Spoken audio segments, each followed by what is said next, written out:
કમ્પેરિઝનમાં એમનો બીજો નંબર એટલે બહુ સારો કહેવાય. આખી નિશાળમાં બીજો નંબર છે. એનું નામ છે કરમટા પૂજા.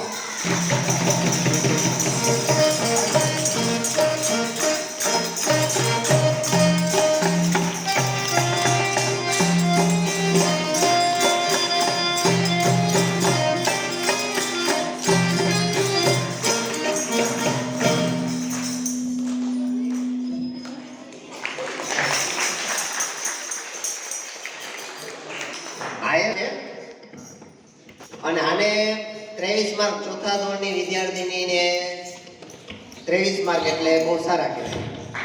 એવી જ રીતે આપણે ધોરણ 5 ની અંદર બીજો નંબર છે ચાંડેગરા ઈશ્વા.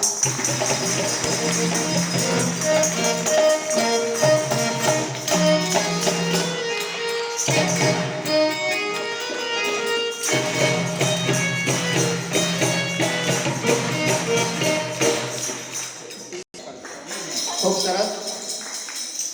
અને પ્રથમ નંબર છે ધોરણ 5 ની અંદર પ્રથમ નંબર છે રાવલિયા દેવાંશી.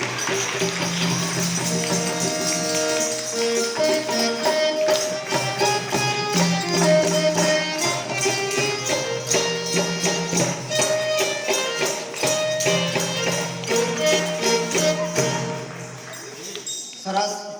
હાઈએસ્ટ માર્ક છે એટલે કે 24 માર્ક બધા ધોરણમાં પહેલા નંબરને સૌથી હાઈએસ્ટ માર્ક 24 છે એટલે 24 માર્ક હાઈએસ્ટમાં હાઈએસ્ટ માર્ક છે. ફરી એના માટે તાળીઓ.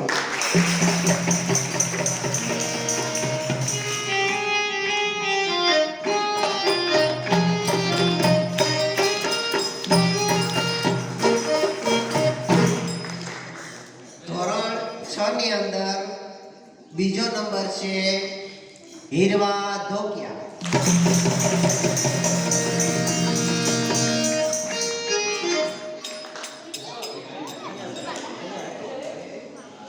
હીરવા હીરવા હે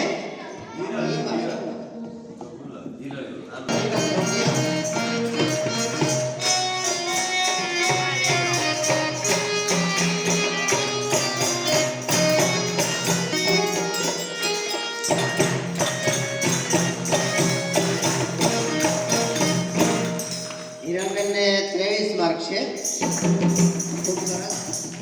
અને ધોરણ 6 ની અંદર પ્રથમ નંબર છે હિતાંશી ગેડિયા.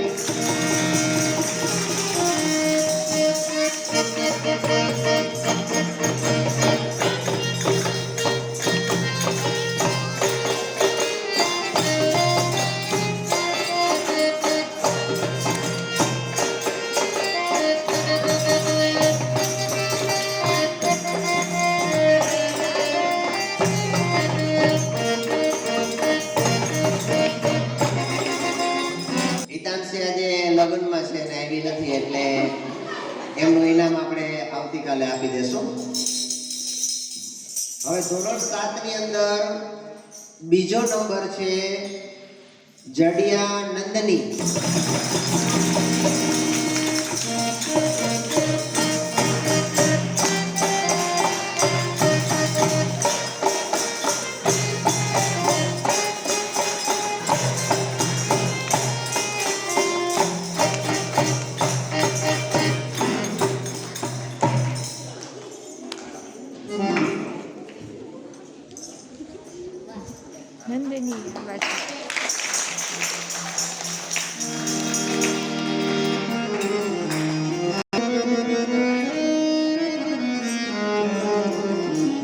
નંદનીને 23 માર્ક હતા.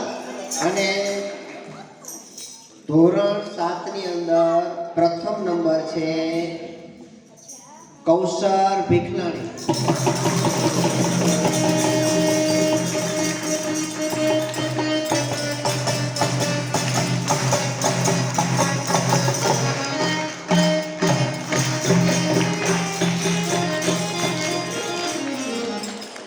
માર્ક છે ને હાઈએસ્ટ.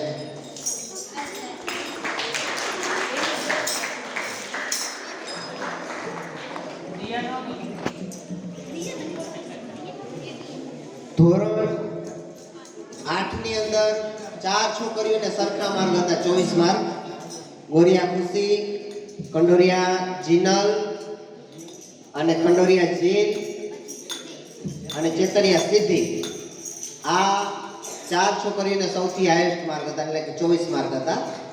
એમને એક નાનકડી ટેસ્ટ લઈ અત્યારે 8 માર્કની, અને એમાંથી જેને હાઈએસ્ટ માર્ક છે એ બેને અહીંયા નંબર આપવામાં આવે છે. એમાં આપણે નક્કી જ કરેલું હતું દરેક ધોરણમાંથી 2 નંબર આપવામાં આવશે. એટલે હાઈએસ્ટ સરખા માર્ક હતા એને ટેસ્ટ લઈ અને પાછા એમાંથી 2 નંબર તારવવામાં આવ્યા છે. એમાં બીજો નંબર છે કંડોરિયા જીનલ.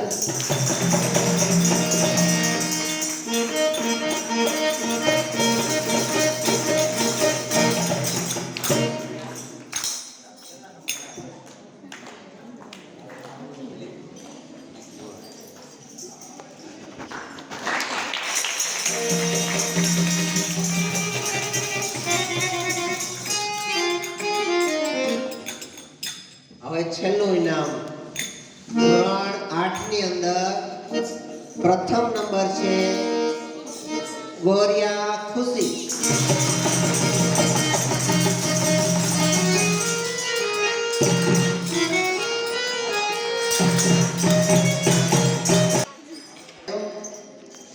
અને 28 તારીખે પરીક્ષા હશે ને, એ થોડીક આના કરતા અઘરી હશે. એમાં ઓપ્શન આપવામાં નહીં આવે, 4 ઓપ્શન આપવામાં નહીં આવે. ડાયરેક્ટ તમારે જવાબ આપવાના રહેશે અને ઇનામ પણ આવું જ કંઈક રહેશે. બરાબર, આવું જ કંઈક. કદાચ રિપીટ થતી હશે તો ઇનામ બદલાવશું અમે. છોકરીઓ એની એ થતી હશે તો એવું કંઈ નથી કે બીજી વખત છોકરી આવતી હશે ને આનાથી સારું ઇનામ પણ હશે, પણ આવું તો હશે જ. બરાબર, એટલે તૈયારીમાં લાગી જજો. સાથે સાથે હાજરી વાળું ઇનામ છે એ 2 તારીખે જેટલી છોકરીઓ પૂરી હાજરીમાં હશે ને, એટલે કે વધારે હાઈએસ્ટ હાજરીમાં અમે નક્કી કરશું 1, 2, 3 નંબર. અને એમાં જેને વધારે એક ધોરણમાંથી 10 છોકરીઓ કદાચ હોઈ શકે તો બધાને આપણે ઇનામ આપશું હાજરી માટે. એટલે ત્રીજા મહિનાની 2 તારીખે આપણે બીજા મહિનાની હાજરી લેશું. એટલે કે આ મહિનામાં તમે કેટલા હાજર રહ્યા છો એને આધારે હાજરીનું કાઉન્ટ થશે. હવે આપણે જે કંઈ સ્પર્ધાઓ થાય ને એના માટે ઇનામો તો આપશું, સાથે સાથે તમારે ઉત્સાહથી બધાએ ભાગ લેવાનો છે. ખૂબ જ સારી તૈયારી સાથે જોડાવાનું છે. કોઈ પણ સ્પર્ધા હોય તમારે એવું ના વિચારવાનું કે આમાં ઇનામ મળશે કે નહીં મળે, ઇનામ નાનું મળશે કે મોટું મળશે. તમારે તૈયારી રાખવાની. ઓચિંતામાં ગમે ત્યારે ગમે એ સ્પર્ધા અને એમનું ઇનામ જાહેર થશે. તો બધાએ ખૂબ જે છોકરીઓને નંબર આવ્યો છે એમને પણ ખૂબ અભિનંદન. અને જે છોકરીએ બીજી તૈયારી કરી છે એમને પણ અભિનંદન. કારણ કે તમે જે તૈયારી કરી છે ને, જે પ્રશ્ન જોયા છે, ટીવીમાં જોયા છે, એ કે ફેલ નથી ગયું, એટલું તમને પણ આવડી ગયું છે. અને એક બીજું મારે ટકોર એ કરવાની છે કે 35 માર્કના પેપરમાં 24 માર્ક બહુ અતિ સારા માર્ક ગણાય નહીં. એટલે તમે એવું ના વિચારતા કે અમે ઘણી બધી તૈયારી કરી છે. 35 માર્કના પેપરમાં 4 ઓપ્શન આપેલામાં જો તમને 24 માર્ક હાઈએસ્ટ આવે એટલે ઘણા ઓછા માર્ક કહેવાય. એટલે એનો મતલબ કે હજી આપણે જનરલ નોલેજની અંદર ઘણી બધી તૈયારી કરવાની છે. એટલે આવનારું પેપર માટે બધાને અત્યારથી બેસ્ટ ઓફ લક, ખૂબ તૈયારી કરજો.